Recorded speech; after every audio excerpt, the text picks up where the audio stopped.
Hey guys, আসসালামু আলাইকুম। তো আবারও চলে আসলাম নতুন একটা ভিডিও নিয়ে। তো আজকে আমরা এই দুই পাগল নিয়ে যাব মডিউল হসপিটালে। তো চলুন, লেটস গো।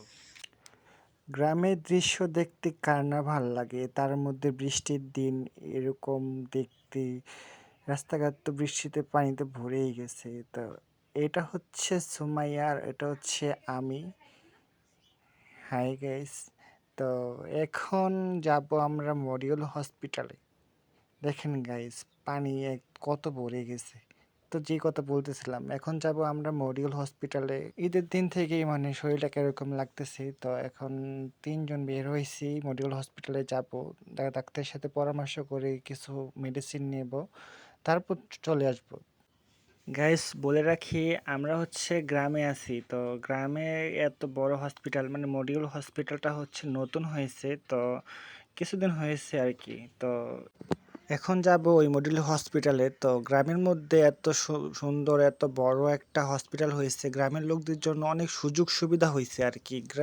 ধরেন এখান থেকে শহরে যাইতে অনেক সময় লাগে, টাইম লাগে। তো এখন ইমার্জেন্সি কোনো কারণে এই হসপিটালে আসা অনেক ভালো, মানে চিকিৎসাটা অনেক ভালো আর কি। এর জন্য গ্রামের লোকদের জন্য অনেক ভালো হয়েছে। আল্লাহ, আর কত দূর?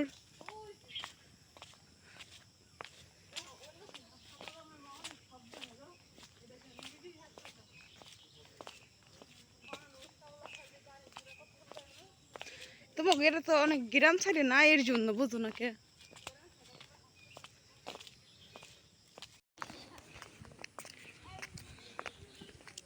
অবশেষে আমরা চলে আসলাম হাসপাতালের সামনে।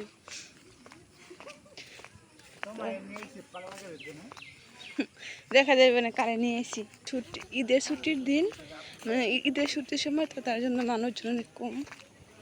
গ্রামের মধ্যে এত বড় হসপিটাল হয়েছে, এই গ্রামের লোকেরা আসলে অনেক ভাগ্যবান। অনেক ভাগ্যবান না হলে এত বড় হসপিটাল গ্রামের মধ্যে পাওয়াটা খুব টাফ হইতো আর কি। এই জন্য ভাগ্যবান দেখেই এত বড় হসপিটাল পাইছে। আর যে ওই প্রাইভেট হসপিটালটা করছে, আসলেই তিনি অনেক ভালো, অনেক ভালো মনের মানুষ। ভালো মনের মানুষ না হলে গ্রামের মধ্যে এত সুন্দর হসপিটালটা করে দিতে পারতো না। তো গাইস, অনেক হাঁটাহাঁটি করতে করতে ভিডিও শেষ প্রান্তে চলে আসলাম। তো আজকে ভিডিও ছিল এই পর্যন্তই। দেখা হবে নতুন কোনো ভিডিওতে। আসসালামু আলাইকুম।